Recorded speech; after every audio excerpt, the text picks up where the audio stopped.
Right, welcome everyone. We are about to start. Can you hear me? Okay, great. Yeah. So my name is Louise Siegel. I am the Chief Curator and Director of Programming at the Wende Museum. And warm welcome to our special guests today, Jenny Erpenbeck and Louise Steinman, whom I will introduce in a second. I actually wanted to draw your attention, and you have to turn 110 and 180 degrees around to our guardhouse in the back. It's an East German guardhouse that used to stand at the entrance of the East German press agency. And we have currently an art installation in there by Son Santi Pricha. And you can hear it. We'll turn it off after my introduction. And if you listen carefully, you can hear the East German national anthem, reworked through the 12-tone system by Schoenberg, mixed with snippets from historical witness interviews in our collection. And I think that whole installation is a beautiful metaphor for what we are going to experience today. Literary reflection in a special way on the period of the Wende. The period the museum is called after of the Berlin Wall, the fall of the Berlin Wall.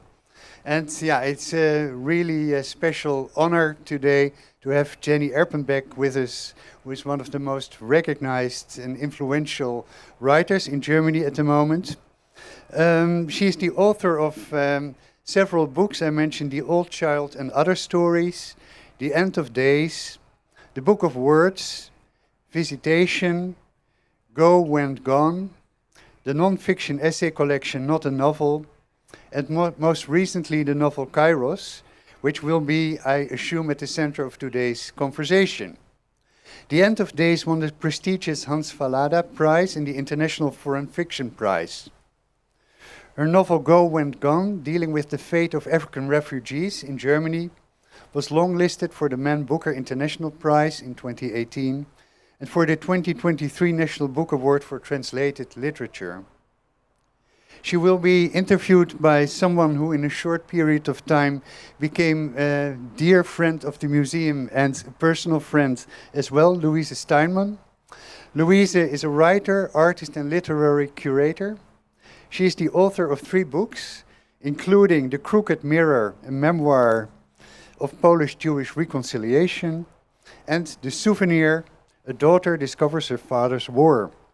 She was the founder and longtime curator of the Aloud series at the Los Angeles Public Library and currently co-directs the Los Angeles Institute for Humanities at the University of Southern California, USC. Last but not least, I want to really thank Claudia Gordon and Villa Aurora for generously co-producing today's event. Also, Jen Dees and the staff of Pan America Los Angeles for making today's program possible. And finally, Dublab Radio for always being such a wonderful partner in crime for all our programs. Thank you very much, and please, Louise, take it from here.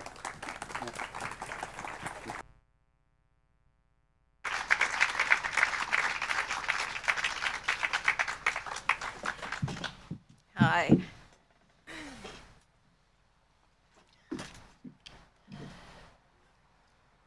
Get out my trusty red pen. Welcome, Jenny. Take off glasses so I can see. I want to thank Louise and the Wende Museum and their staff for this wonderful opportunity to welcome Jenny to LA. Also, There? Okay. Is that better? Yeah, I just wanted to thank you and the Wende Museum for this wonderful opportunity, as well as Villa Aurora, and also Pan America, which was part of this planning from the very, very beginning. Thank you, Pan, and welcome, Jenny, to Los Angeles.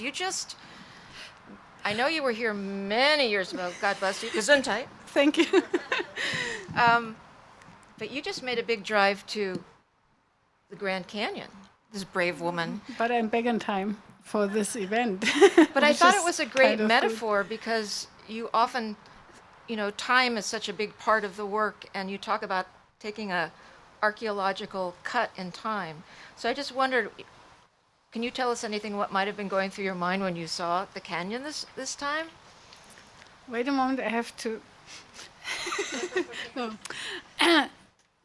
Okay. Yeah, actually, I wanted to become an archaeologist when I was a child. So I always wanted to dig in the ground and to discover something. But yeah, 2 days ago, when me and my husband arrived at the Grand Canyon, it was just we would stand there just stunned, because to me it seemed a landscape that is untouchable by humans. So you would immediately understand that there is an area that cannot be taken.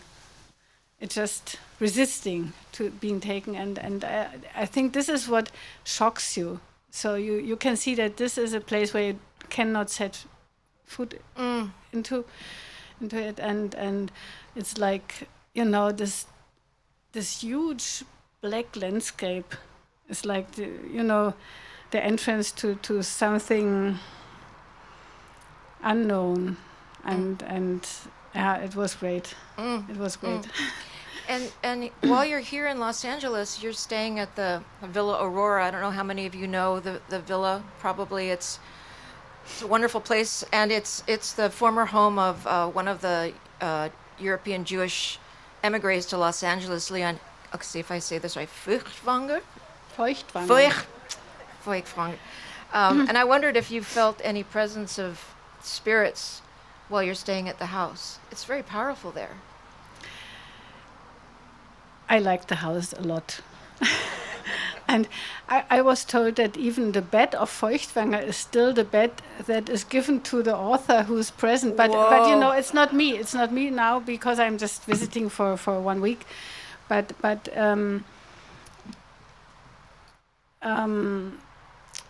I remember when I was visiting 30 years ago, and I would sit for a cup of coffee on some table, and I just looked into the bookshelf, and I would find a copy of one of the novels written by my grandma, with a signature of her in it for Martha Feuchtwanger, the wife of Feuchtwanger, because they had been friends, and so obviously she kept the connection even when they were so far away. And I was kind of shocked. The book was published in 1972, so yeah, and it was all of a sudden as if I'm at home or something like that, you know. It was like only my grandma, you know, she's just here, so she's in a way she's present. It was like more than 20 years later when I saw the book, but still it felt familiar in a way, and I like the house. It's colorful and it's playful. It has an organ in it, and I haven't tried out yet, but there were people telling me that you could also program this organ for certain kinds of film music or something like that, and I think this is really fancy, and it was not, of course, it was not installed by Feuchtwanger, but by the inhabitants that who built the house. It was considered a very modern house for its time. You know, reading your work, and I'm hoping today we'll talk about both Kairos and Go Went Gone, which I love so many of your works, but I think they're both important to talk about at this time. But I realized how much I didn't know really about the dissolution or really the dismantling of the GDR, and so I loved reading some history, you know, just apart to give me some facts, and one number that really jumped out at me after reading that, and I think it's a number you used, was 7 weeks. We only had 7 weeks between when the wall was breached and when the country ceased to be. And I just wondered if you could reflect a little bit, because it kind of will set us in your time and place, growing up there, what those 7 weeks kind of represent. Yeah, of course, the time of like the weeks or the months that led to the fall of the wall are not included in those 7 weeks that I mentioned, but But what I really realized when I did my research was that, as you perhaps all know, the wall fell beginning of November 1989, and from January 90, it became clear that the tendency would go towards the unification with the Federal Republic. So it was just the time between November, December, in which people thought, now we are, we are the ones who take over, who are in charge and are powerful to change something in our own system. And from January on, it was clear that it was not so much about inventing something new or changing things that should be over at this time, but just become a part of Federal Republic, and people understood that they should, as quickly as possible, learn how to make a living under capitalist conditions, and and this was something that was completely different from a revolution. It was like, the rents will be very high from one moment to the other. The prices for food and everything would. The child care won't be rise. subsidized. Yeah, there many things changed, and it was in a way after this glorious moment of like the feeling of freedom and being liberated. All of a sudden it was like, we have to learn again. We are the stupid ones again, so to say. We lose power because we don't know the system. And one of the problems was the main structural problem was that the Westerners knew the system already, right, but we didn't. So we were like Native Americans, it was, we didn't know what a tax declaration meant or something like that. The taxes were just taken in advance, and that was it. So we had to learn so many things that were completely new to us. And I think when people voted for, like the Easterners voted for becoming part of the Federal Republic, they couldn't know all the different aspects that would be involved. It's interesting, the German writer Christa Wolf was one of the writers who did not support the dissolution in becoming a part of the Federal Republic. She tried to keep, I one of the things I really wanted to understand was what were some of the hopes of the GDR, and I think Christa Wolf said it. She said we were hoping for there was this thing we wanted, a humane society, and all we had to do was dismantle the ruling class's ownership of the means of production, and everyone would surely be happy to be able to live according to his abilities, understanding, and reason. Was that not the age-old dream of humanity? I mean, it's a very reasonable, request. Perhaps the problem is that it is not based on economics. And I think also one of the problems is that we already had something like people's owned companies. It's hard to translate, but I try. And I don't know, but my impression was that the people are not, most of the people, not all, but most of the people are not able to feel responsible for something that doesn't belong to themselves. So the egotism is something that is like in the human nature, obviously. So people wouldn't care for their factories because they couldn't see that the money that was made would be spent again for them, things that are like for the people. And so I think we still have to keep thinking how to overcome this kind of egotism and of like not feeling responsible for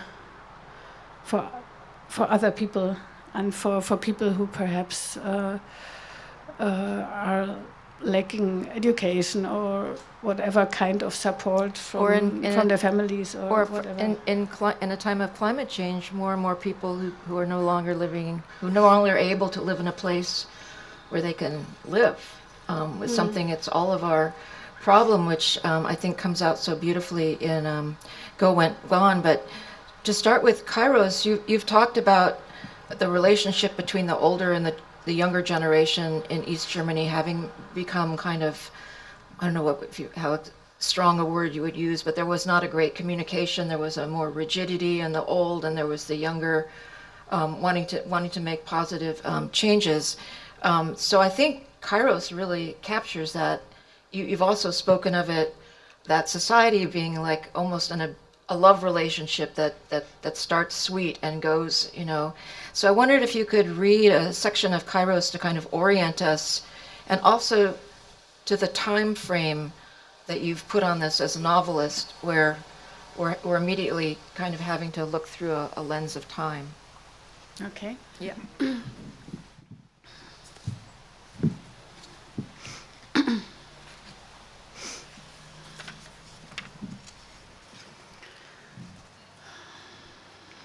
I don't need my glasses. I become younger here. I don't know why. Will you come to my funeral? She looks down at her coffee cup in front of her and says nothing. Will you come to my funeral? He says again. Why funeral? You are alive, she says. He asks her a third time. Will you come to my funeral? Sure, she says, I come to your funeral. I've got a plot with a birch tree next to it. Nice for you, she says. 4 months later, she's in Pittsburgh when she gets news of his death. It's her birthday, but before she gets any congratulatory calls from Europe, she gets his son Ludwig on the phone saying, Dad died today, on her birthday. The day of his funeral, she is still in Pittsburgh. At 5 in the morning, 10 o'clock in Berlin, she gets up in time for the beginning of the ceremony, sets a candle on the hotel tabletop, lights it, and plays music for him from YouTube. The second movement of Mozart's D minor piano concerto, the aria from Bach's Goldberg variations, the A minor Chopin mazurka. Each piece comes with commercial interruptions. The new Hyundai, a bank offering home loans, a cold cure. When she returns to Berlin 6 weeks later, she sees the fresh sand pile next to the birch tree. The roses she got a friend to lay on the grave have already been cleared away. Her friend tells her all about the ceremony and the music that was played. What music was it? Mozart, Bach, and Chopin, her friend says. She nods. 6 months later, her husband is home by himself when a woman turns up and delivers 2 large cardboard boxes. She was crying, he says. I had to give her a handkerchief. The cardboard boxes are left standing around in Katharina's study into the fall. Each time the cleaning lady comes, Katharina moves them onto the sofa, and once the room's been cleaned, she puts them back on the floor. When she needs to use the library steps, she pushes them aside. She has no space on her shelves for 2 large cardboard boxes. The basement flooded recently. Maybe she should just take them to the dump. She opens one of them and looks inside, shuts it again. You find so many telling details of this character, and we're going to dive back now into, she's 22 in the beginning? No, she's 19. She's 19. And over the course of these years, what becomes is a very deep love between these two people who have a 30-year gap in their marriage gets pretty weird. It's very disturbing. I felt a part of me screaming like, Katharina, run! Get out of there! Get out of here! Because I had already felt such a warmth towards her. There's already a choir in the world on her side, on her behalf. You've heard this from other readers, perhaps? Yeah. It's very powerful. But his trust and betrayal are a deep part of this story, both in terms of the country itself and in this relationship. Although who's accusing who of betraying each other? It's like that's what doesn't seem just, because someone who's oppressing a younger person who then claims they're betraying them by exploring her being seems particularly hypocritical, this character. Yeah, there's the question if she's exploring her being, or perhaps if she's about to leave him already, and he Right. Uses it to keep her. Also, so he's married, and he's like, the betrayal is from the beginning in the relationship. So because he's married, and she's only betraying him for like one night, and I think what is interesting is that he turns, he makes up an instrument to keep her in the relationship out of her guilt, feeling of guilt. So he starts to manipulate her, and she's not aware of this. And that's interesting. I think this is quite, in a way, universal, perhaps. And it didn't only happen in the East German times or in the East German state. But when you think about that kind of manipulating with a sense of guilt, I was thinking about how dissidents then in East Germany, like you would be labeled, a traitor if you were going, if you did something that was against the state, or you defamed it, which is very similar to kind of left-wing, right-wing politics here in a way. It's like, who gets to say I'm the real embodiment of this? So he's dictating the terms to this young woman, and it's really fascinating, the metaphor between the country and the because you talk so much about, you can't avoid the history in every story you tell. So it's already in them, the story that, the history, they're bringing it forward together. I think the interesting aspect of it is that they are not on opposite sides. They are like connected by love. So they are still fighting. And the fighting is not at all easy to bear, but it's based on their love. And so I think the connection to the political background is that many of those who started the process of opening the system had this idea of making their own system better, based on the conviction that socialist ideas somehow are the better ones, So even when they belong to the opposition, they wouldn't be like fighting for getting capitalist structures back again. So they wanted to invent something new that worked, and this made it so difficult. So this is much more complex than to have someone who's fighting the system, and then you have some ironhead on the side of the system who's fighting back. This is the easiest way to speak about it, but it gets more complicated if the contrahends, the coherents, the people who are fighting each other, the combatants are on the same side, so to say. That makes it much more interesting and complex, and so this is in a way how I tried to tell the story.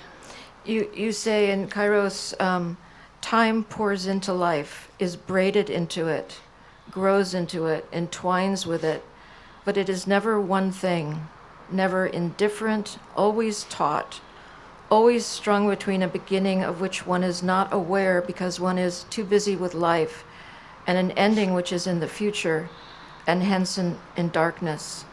And I thought about that a lot with Katerina, that we're seeing her at different points in her story where we don't know much about what her later life becomes, but we know she got there because she's able to open the box.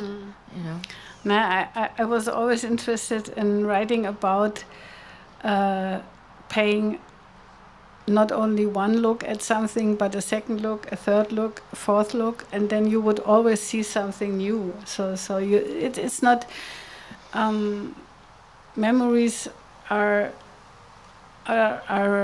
in motion, as also what you see. The horizon of what you really understand and see is also something that is in motion. So what I tried with the book was, perhaps you don't look at the thing that really matters to you, that will become of importance to you, to your life, and it's already there. It's just like out of sight. As it is with the fall of the wall, when the two girls are just falling asleep, to put it shortly. And so it's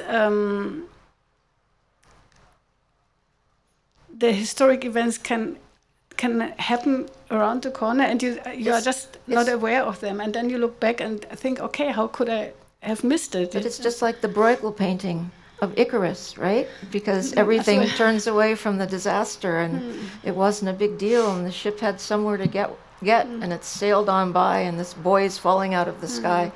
It's amazing. When you talk about time, there's a time project in Go Went Gone, and Go Went Gone, just to give a little introduction, and please jump in, is about a retired classics professor, Richard, who's grew up in the GDR, right? So he's been teaching. He's been teaching in the West, though, or isn't he? Or is he still in? He's still in East Berlin. I don't think so. Yeah. Okay. No. There's hardly anyone who taught in the West from these. So this is a. And he's retired, so he doesn't. He's new to being retired. He's new to not having his identity as a professor, and he's also widowed now. And he comes across a group of African asylum seekers, refugees, in the Alexanderplatz, right? And this is the beginning of a project, because he decides he's going to find out what they do with their time, right? And he's also going to find out what he's doing with his time. So this is the basis of like the path that they will have in the future and in common. This is a work of such incredibly deep empathy. I was so happy to reread it, and it was even more moving. I mean, I really love this book. And tell us a little bit about the research you did, because you decided to do a research project. You didn't know it would result in this novel, but you were moved to find out the stories of these people who were from far away. And from different faraway. From different faraways. Where is Ivory Coast? Where, Richard is always, you really use that. Richard is kind of wonderfully ignorant about African history, about German colonial history. As we all are. Of course, yeah. So. Or most of us, at least. Yeah. Yeah, I think the question behind the book was the same question that I also already put in some other books of mine.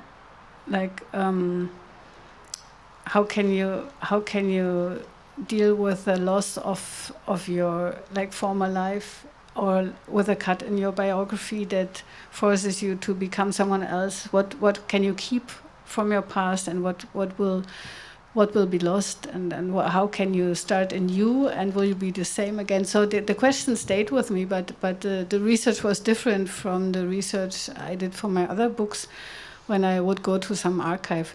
But I thought we could like shorten the process of like, the present will be past one day, and then you would go to some archive. So I could just shorten the way and just go to the people and start asking.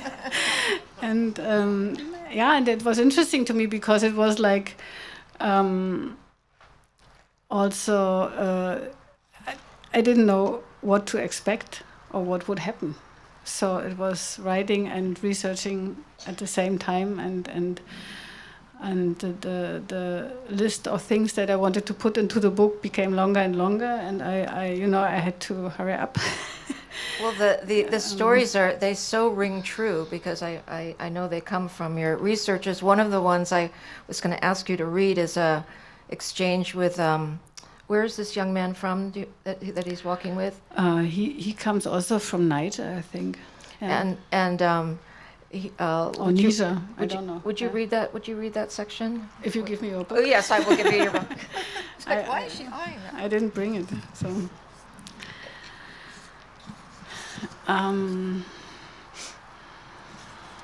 So Richard is driving him somewhere, and they just cross Berlin, center, and okay. Every time they turn a corner, Richard stops and draws the boy's attention to the name of the street, so he'll be able to find his own way the next time. Did you know that this used to be the East? Robo shakes his head. East? Probably this isn't the right way to ask this question when speaking to a person from Niger. Did you know that there used to be a wall in Berlin that separated one half of the city from the other? He asks. I don't know. It was built a few years after the war. Did you know there was a war here? No. A world war? No. Did you ever hear the name Hitler? Who? Hitler. He started a war and killed all the Jewish people. He killed people? Yes, he killed people, but only a few, Richard says quickly, because he's already feeling bad about getting carried away, almost to the point of telling this boy, who's just fled the slaughter in Libya, about slaughter that happened here. No, Richard will never tell him that less than a lifetime ago, Germany systematically murdered so many human beings. All at once, he feels deeply ashamed, as if this thing that everyone here in Europe knows is his own personal secret, that it would be unreasonable to burden someone else with. And an instant later, just as forcefully, Richard is seized by the hope that this young man's innocence might transport him once more to the Germany of before, to the land already lost forever by the time he was born. Deutschland is beautiful. How beautiful it would be if it were true. Beautiful is hardly the word for it. I could spend a lifetime unpacking that. It's people. When you slip in this young man who just survived a slaughter in Libya. So the magnitude of suffering, kind of the way you put a lens on that is really extraordinary, and what we don't know of each other. It's just a remarkable knot of ideas in there. The New York Times book critic Dwight Garner, whom I love, when he wrote about Kairos, I think he said, your sentences there's an undercarriage, like there's clinging to the undercarriage of these sentences are all these insights into German history and cultural memory, and they kind of follow along in the sentences, and I think that passage really does it. Are you still in touch with any of the young men that you were able to interview? Yes.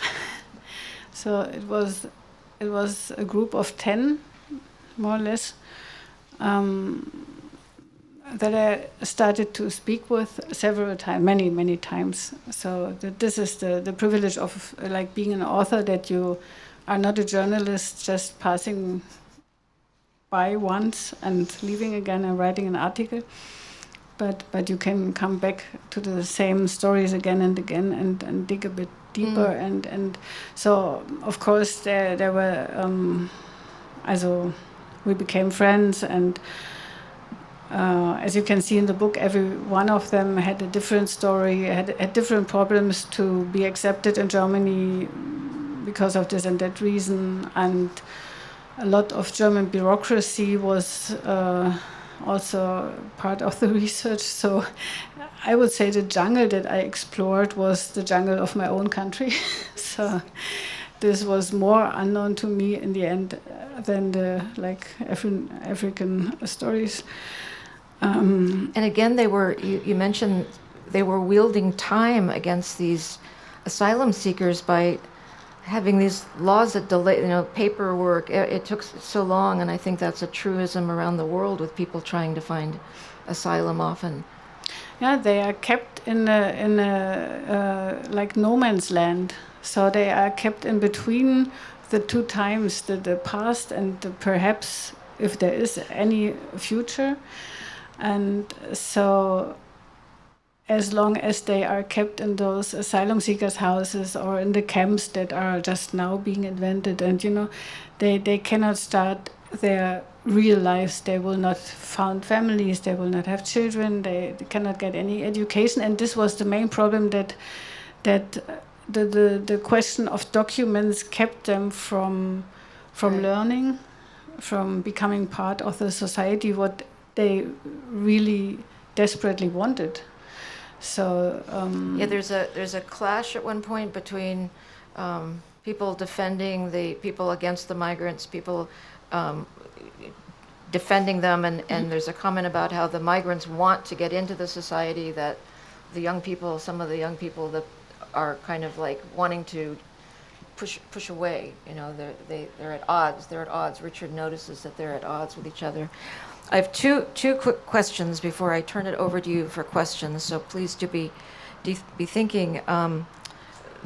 One of them is this kind of strange one, but something that you remarked in an interview, I think to Claire Massoud, was that, and you were talking about Go Went Gone. This was several years ago, and you said you were surprised that no Nazi or neo-Nazi had turned up at any of your readings. And I wondered, do you think you could have engaged in a conversation with such a person? Or I wouldn't say I wasn't surprised that no one came of this part of the society. I wasn't surprised, but I think this is also part of the problem that we have, because we you come here because you are positively interested. I suspect. Fair to say, I think so. At least hope so. But the interesting thing would be to also start a discussion with the other people. This is a difficult expression, but to put it like this, and when I did my research for Kairos, I saw a short documentary film that was made about Christa Wolf, the author that you mentioned in the beginning, interviewing a neo-Nazi. And in the end, I thought the questions were perhaps not the right ones, but still, she tried to use talk or dialogue to understand better where this kind of energy comes from, or what, it was a young boy, and he just ended up on the, so to say, wrong side of the society, and there are many reasons leading to doing so. And I think it's interesting or would be interesting, and it's necessary to understand what makes people vote for Trump.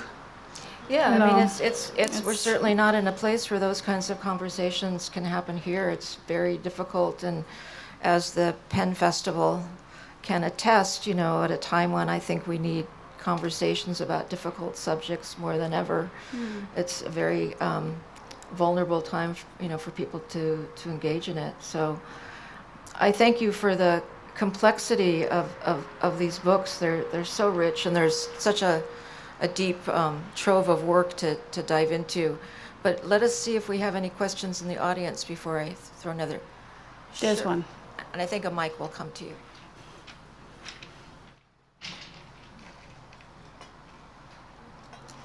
It's so wonderful to meet you here. I'm a big fan. I read your Kairos in German, and I have to say your language is amazing, and I hope that the translation is equally good. I grew up in Germany, in Berlin, in West Berlin, during that time that you describe. And to a West German, it was incredibly interesting to read about that people. I mean, there was nothing cool about East Germany when you grew up in West Germany, right? And so, But now you can see that it was quite cool. and it's wonderful, yeah. Just like Culver City. It's so wonderful to see that perspective. I mean, I've been in the United States now over 30 years, so. But the wall always stays with me. What breaks down walls is interesting to me. What do we do to rebuild? And I thought that you did this enormously thoughtful with this strange relationship. But I also wonder, do you think it was a good thing that the wall came down? Or the reunification or not? I studied political science at the time, and actually just 1 year before the wall fell, I wrote a paper how this can never happen. That it wouldn't be a good thing because two sides are so fundamentally different and also differently indoctrinated, one and the other. So do you think it was altogether now, so many years later, a good thing or a bad thing? I would say it was a good thing, basically. But what followed was not good in all aspects. Or perhaps it was too quickly made, the unification. So there was no discussion. There was no, Schäuble, the Minister for Inner Affairs at that time, he would say something like, guys, just to make it clear, this is not a unification of two equal kind of systems. You are just becoming a part of us. So you're just added or something like that. And he himself said so. So I think this was the mistake being made. There was also this idea of having a new Verfassung, also a new basic law, which would have been discussed by both sides, and then the Western side decided the Grundgesetz, the law that they had until then, was good enough also for us, so that it would just extend this kind of law, which was, if you discuss something basic gemeinsam, together,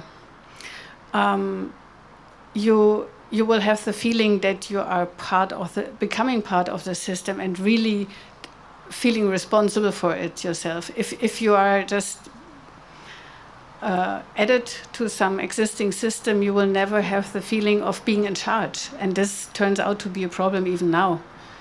I think it would have made things better to take more time to develop this process of real unification. Someone else there have a question? Is that over here? Is that a line? I can't. 3 hands waving. Over here. Okay. Well, I'm so grateful to begin reading your work. I've just got the book about the immigrants, but what I'm thinking is that I'm thinking. You have to hold it a bit deeper. Oh, yeah, okay. Okay, so I'm very grateful that I'm beginning to be introduced to your work. And the book that we're just discussing about the immigrants, I'm reading it now. And just generally, I'm thinking, my first question was going to be, in Germany, besides the reaction to your books, seeing that I'm not aware of all the literary, the criticism there, I don't know, but are there people on the side of the immigrants? Are there progressive people that respond to the message in your book and things like that? There are. There are. Yeah. There must be. Mm. Yeah, yeah. Also, the thing that I love about your writing, and it's just my first experience with it, it's kind of, to me, like, it's amazing the way you pull the images together, sort of like a quilt, It's like, I've never seen that done so well. So it really blows me away to read that. Thank you very much. Thank you. This question back there? And then on this side, Okay. there are I should two lost stand, people. then I can see it. Hi. In one of you, I read a commencement address that you gave in 2015, and you mentioned Angela Merkel and a Princeton professor who convinced her to take in Syrian refugees. Is that written about? Maybe you can share that insight or what you said back then. Is that published anywhere else, that she was told to take Syrians because of they were already, academically strong as opposed to immigrants from other countries, and why she should take Syrians as opposed to Africans? Yeah, I'm afraid I cannot give you the name of the professor, but to me it seemed something that I could believe in, so that one of the advisors to Angela Merkel said so. So it's easier to to deal with the Syrians who can easily pick up the language because they are well educated anyway, than to and it's you could see when Go When Gone was published in Germany, it was in the very moment when the Syrians came. The Africans had been there before. The Syrians were much better accepted also privately by people, taken in their houses and getting support. And everyone in Berlin was kind of proud to have his or her Syrian, refugee to care for, which is nice, and which is, this it's also an important thing to do. But the Africans were waiting before and were waiting after.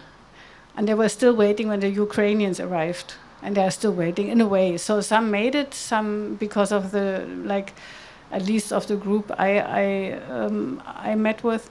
So they had some strong support over the years by the church. But the Africans are not really, not really welcome. And at least, I could see from the group that I met that it would take a few years to that they learn the language, but when they have the feeling that it makes sense to learn this difficult language, it's difficult. German is not easy to learn.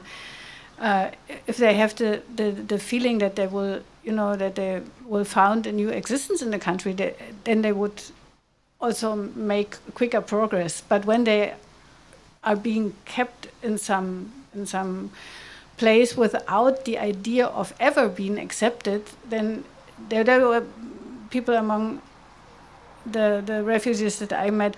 They would say, if I would be accepted, I would start learning German immediately, and they didn't do so because they were just waiting. And then when they were accepted, they did so.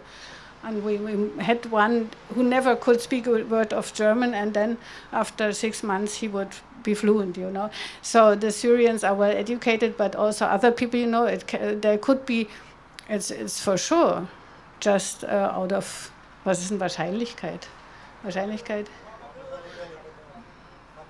Probability, just out of probability, it's very clear that there are Nobel Prize winners on the boats in the Mediterranean Sea. They will never ever win the Nobel Prize because perhaps they don't make it to Europe or to somewhere else. But they are good persons, and even without winning the Nobel Prize, they will be good persons. And what you write about luck, the story about that one of the Africans told to Richard that the boat had overturned, and the one person they were able to pull out of it was the one person who then later could fix the motor that got them to shore. So you write about the series of the luck with which we're here, to survive. I want to get this one question over there. The question of luck is also very like Right. central in my work. Yes, yes, it's a great Thank- essay you wrote. Jenny's book, Not a Novel, is really, what is the full title? A memoir, Just- not a novel. So it's only an English subtitle. A memory in pieces. Okay, thank you. Thank you very much. You're so kind, you know. Anyway, that's a great essay that's in this book, which I also highly recommend. Okay, over there. You've been Thank waiting. you. I want to take you back to Kairos. There is a specific scene about which I have a question. But I should have said at the start, it's a real honor to be here and to be speaking to you. It is when earlier in the novel, when Katharina visits her aunt and family in Cologne, and she comes to the train station, and there's a man begging with a sign saying, "I am hungry." And I think there are some little kids as well. I wanted to know whether this is something that was told to you, or that you yourself experienced, perhaps, or that you just imagined as being something that would shock or surprise someone from the East who visits the West for the first time. Also, my first experience with the West was as also it's a bit complicated. My mom was married to a diplomat for one unhappy year during my childhood, so we would spend 1 year in Rome when I was 7, 8 years old. And in a way, this was my first encounter with capitalism in this way, so that you would see people on the street begging and you know, selling tiny cheap things for a bit of money, and you know, and as a child I was really shocked. I was just I couldn't believe that they have to live on the street, that nobody is taking care for them, that they are dirty and poor, and you know how yeah. So this was my first experience with it, and then the trip to Cologne is in a way autobiographical. So I was allowed in the last years of East Germany, some people who had relatives in the West would be allowed to travel to West Germany or to West Berlin, wherever they had the family. So I was surprisingly allowed in the age of 19 to travel to Cologne, and you know, it shocks me all the time, even when I'm here. Just last week we were in New York, and in New York you can see so many mad people in the subway, spending their life in the subway. They are all black, not the skin, but all, you know, the clothes and everything is black.